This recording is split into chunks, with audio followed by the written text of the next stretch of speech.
¿llegaste a ser coordinador entonces en la nueva? Sí. ¿Y cuánto tiempo fuiste coordinador? Coordinador, me parece que fueron 2 años. 2 años. 2 años, así Y es. yo supongo que ya debes, o sea, si vamos viendo esta escalerita de llegas tú como que, caray, que por qué la gente baila aquí. Pasan 2-3 años y de la nada ya estás coordinando el lugar en el que bailan. O sea, ¿cómo fue para ti ese cambio? O sea, lo que a mí me llama mucho la atención de todos es que la visión hacia Dios, aunque Dios sea el mismo, Dios es una constante, Dios es una cosa. Bueno, no es cosa como tal, pero Dios es Dios. Y es lo mismo, pero a veces nosotros lo interpretamos de manera diferente conforme vamos creciendo. Entonces, para ti, por ejemplo, cuando llegaste fue, Dios es esta cosa rara a la que le bailan. Ajá. Y de la nada, ahora tú estás coordinando. ¿Cómo fue tu visión de Dios ya en ese momento cuando empezaste a coordinar? Al principio, cuando uno llega, o sea, muy, muy esperanzado, por así decirlo, muchas veces, como tú lo dices, o sea, la visión de Dios depende mucho del lugar en el que estés. Al menos así me sucedió en San Antonio de Padua. O sea, a la par que vivía yo mi experiencia personal con Cristo, también tenía ese tipo de animación, ese tipo de cultura que existía en el grupo, ¿no? Y que te hacía también decir, pues qué padre, entonces esto también es parte de vivir con la juventud con Cristo, ¿no? Pues sí. Entonces, cuando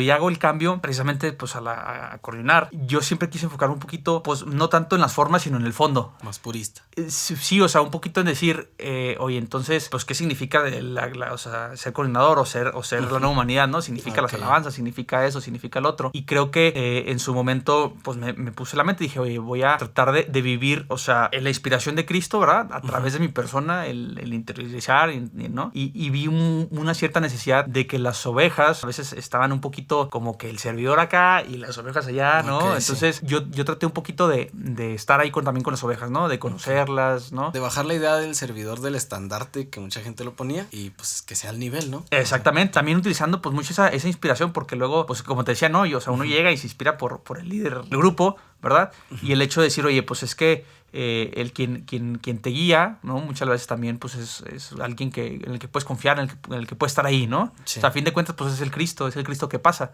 ¿no? Y el que a todos buscamos y el que se acerca a nosotros no es aquel que lo vemos hacia arriba, ¿no? Sino aquel que nos ve así de lado, ¿no? Como tu compañero. Sí traté de profundizar en ese aspecto, ¿no? En el más ser un Cristo. O sea, sí, de repente me encuentro del otro lado, como tú dices, ¿no? O sea, decir, oye, pues hacer alabanzas, pero realmente sí con el sentido que es, ¿no? O sea, con el tema, tratar de profundizar, oye, los temas, pues también tratar de encontrar un sentido ya más profundo, ¿verdad? Sí, más de fondo y no de formas. Cuando al principio era al revés, o sea, era más el tema de formas que de fondos, ¿verdad? Más de formas de ir al retiro, más de ir a grupo, de ir a comunidad. Y es que es lo que pasa, o sea, como joven, lo primero que te fijas son las formas, o sea, claro. no, ni por aquí te pasa que haya un significado detrás, y por eso mismo, cuando vemos alabanzas nos parece ridículo, porque lo único que vemos son las formas. Exactamente. O sea, es lo